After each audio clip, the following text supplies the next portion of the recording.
Well, we found a couple of things today that he will eat. He's eating this with gusto, nothing more than soaked alfalfa cubes. Big mouthfuls, that's good.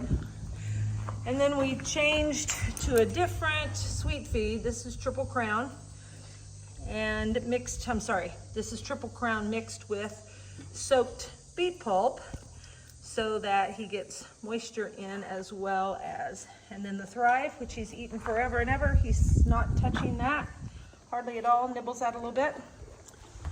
But he is certainly enjoying his first serving of soaked alfalfa cubes. So who knows? Maybe we are on an upswing.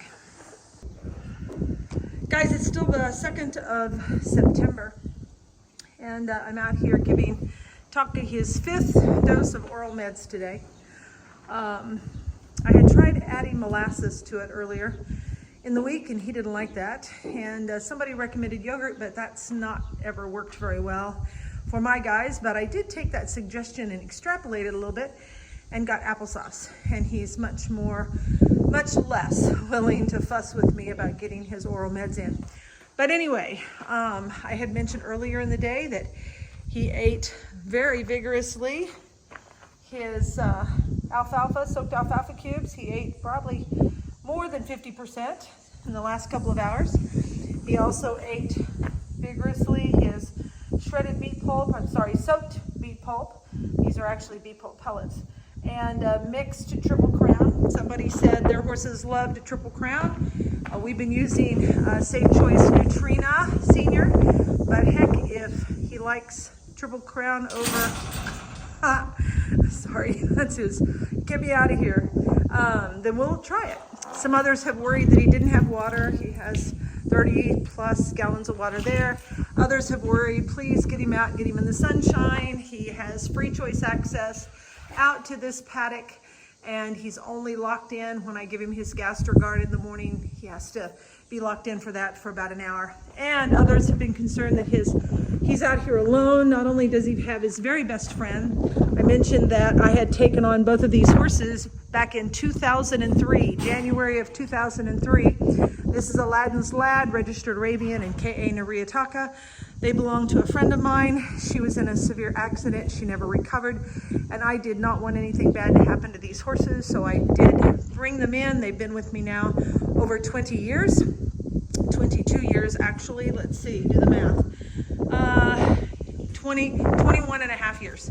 I got them in January of 2003, so we are in September, so more than 21 and a half years. Anyway, they have been together. They have remained best friends ever since I brought them in. They, unfortunately, due to her hospitalization and lengthy rehab, they ended up in a very bad boarding environment, and I eliminated that issue for them. They were in very poor condition, and they have been taken very well care of over the last 21 and a half years.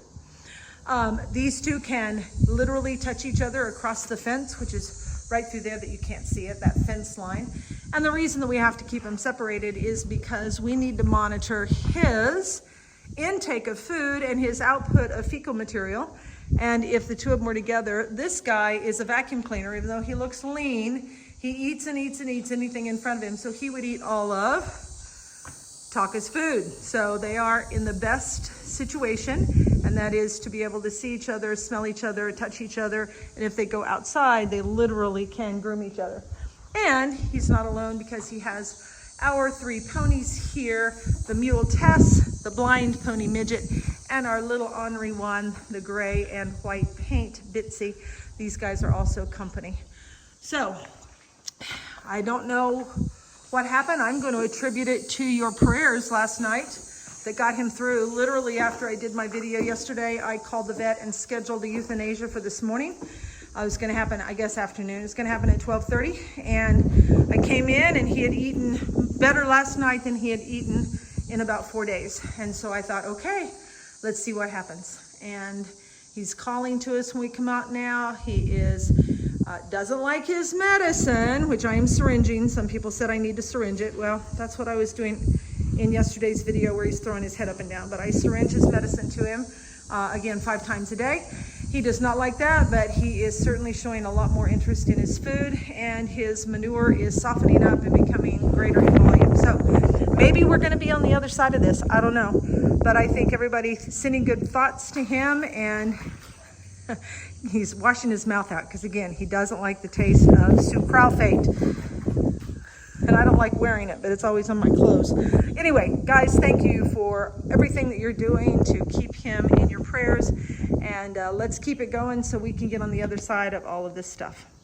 Have a good night.